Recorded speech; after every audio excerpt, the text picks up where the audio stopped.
I was an avid television watcher when I was young.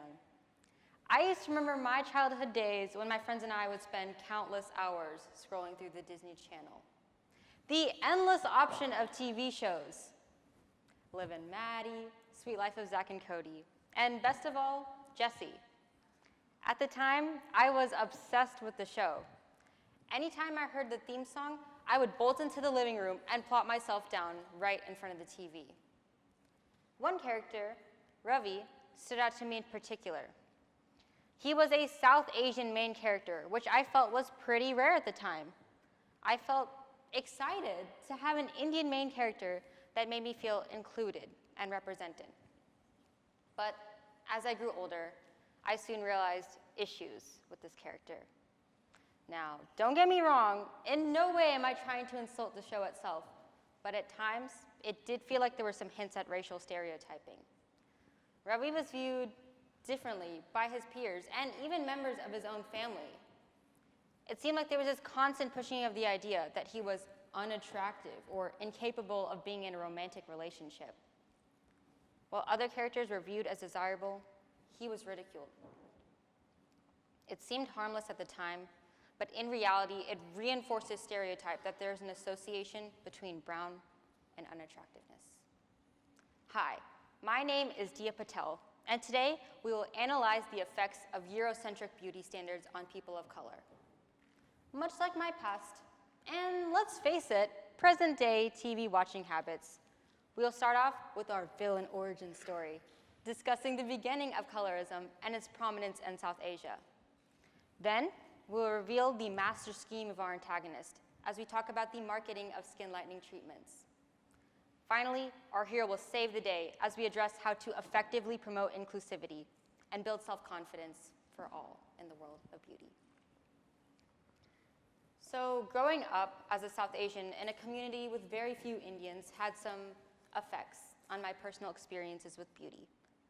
This was more the case in middle and elementary school, where it felt like the opinions of others were solid fact. From using the peach color Crayola for self-portraits, to later routinely frying my hair using my handy dandy straightener, I constantly felt the need to hide who I was in hopes of blending into my peers. And it wasn't just me. Many of my friends have also felt pressure to conceal any and all features that showed their heritage. I remember this one time, my South Asian friend and I were on the phone late at night. We talked about how we felt inadequate compared to the ever-high standards of our peers. The girls would tease our features, grateful that they bore no resemblance to us. And the boys, they would jokingly come and ask us out, later laughing and saying that they would never choose someone who looked like us. This conversation actually inspired me to come here and discuss this with you all. I find it heartbreaking that so many of us grow up feeling ugly, feeling like what we see in the mirror will never be enough. The fact that many believe that they cannot love themselves demonstrates the magnitude of this issue, and yet it remains an undiscussed topic. This is because the idea of a singular beauty standard has been ingrained in society for so long that discussion itself would challenge years of widespread belief. While many will look to Western nations in accusation of favoring Eurocentric beauty, it is actually found that many South Asian countries themselves have shown preference for these features. This is demonstrated by a research report written by Professor Josephine Varghese from the University of Canterbury, where she analyzed women's ideas of beauty in Chennai, India. She stated that the obsession around fair skin is not exclusively rooted in the concept of beauty itself, but instead intertwined with caste, class, and colonization. To get a better idea, let's take a trip back in time. Western features were first introduced in South Asia in the 1500s. As Europeans ventured to new lands with the goals of exploration, many travelers actually ended up staying in the new locations for longer periods of time. This resulted in intermixing between the colonizers and the locals, which greatly impacted the features present in the population and eventually led to the introduction of Eurocentric appearance. Much like Darwin's theories of natural selection and survival of the fittest, possessing Eurocentric features became socially advantageous. And this remained the case even after decolonization. For example, colorism, or discrimination against individuals with darker complexions, still presents itself today. This, again, is entirely due to the connection between skin color and social status, which presents itself in India's caste system. Despite lack of true reasoning, upper castes are generally associated with fair skin, whereas Dalits, or so-called lower castes, are generally seen with darker skin. Now, South Asia is not the only one found guilty here. This issue of social supremacy is present in many other POC communities. For instance, a research report published by Professor Yaba Blay from the Lafayette College stated that fair supremacy is rooted in some African cultures. While initially originating in colonialism and enslavement, the standard continues to present itself in social hierarchy.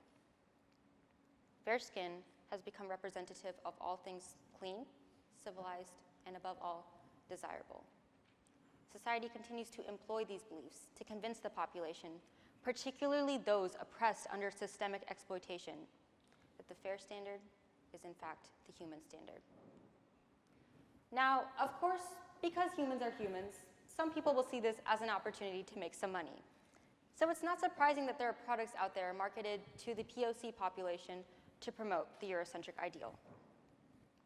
One example is skin lightening or skin bleaching treatments, with Fair & Lovely being an especially popular product. And yes, before you say anything, I know, skin bleaching does seem a little extreme, but let me tell you, Fair & Lovely is a staple cosmetic in many South Asian households. It is a chemical lightening cream intended to reduce pigmentation in the skin, resulting in a fair and therefore more lovely appearance.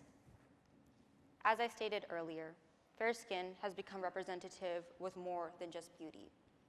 It has been linked to wealth, social status, and ultimately, self-esteem. Many companies are therefore able to capitalize off of feelings of low self-esteem by essentially marketing a solution. In the previous report by Professor Blay, it is stated how advertisements and marketing schemes reinforce ideas of fair supremacy through consumerism, which now not only promotes the Eurocentric ideal, but also manages to profit from it. So it's clear that restrictive beauty standards have negative impacts on people of color. Hence, as we go forward, it's important to address possible ways to combat this. One way is to include some sort of positive representation in media. Oftentimes, the media will portray people of color as beautiful, but only if they appear Eurocentric. On the other hand, they tend to neglect others of the same ethnicity if they possess more traditional-looking features. It's not always the case, though. Representation has demonstrated some success, as exemplified by Kenyan Academy Award-winning actress Lupita Nyong'o. But while we are moving in the right direction, we have yet to reach our destination. By building inclusivity and increasing exposure to a variety of appearances, children are able to grow up with the confidence that their appearance is valid. Having someone to look up to from an early age can build self-esteem, something that becomes much easier than trying to reinforce inclusive beauty without representation. Both large-scale solutions and everyday changes may be a gradual process, but the benefits are worth it. It may take some time before inclusivity is truly established, but the hope that many will learn to see beauty in multiple appearances makes that fight worth it. However, we must all work together to see that this hope becomes reality. And of course, I know it's not that simple. While we can try to use these techniques to positively represent ethnic features, there's always a chance that society won't shift its view. We can't guarantee a change in the way others see beauty, but at the very least, that shouldn't affect the way we view ourselves. Beauty is highly subjective. Societal standards as a whole try to restrict what is or isn't considered attractive, but beauty is never confined to a singular ideal. Let me put it this way. The stars are beautiful, but so are the flowers. The morning sunrise is beautiful, but so too is the ocean. There will always be moments of doubt, but in the end, it is important that we remind ourselves that we are beautiful, regardless of society's ideals. Thank you.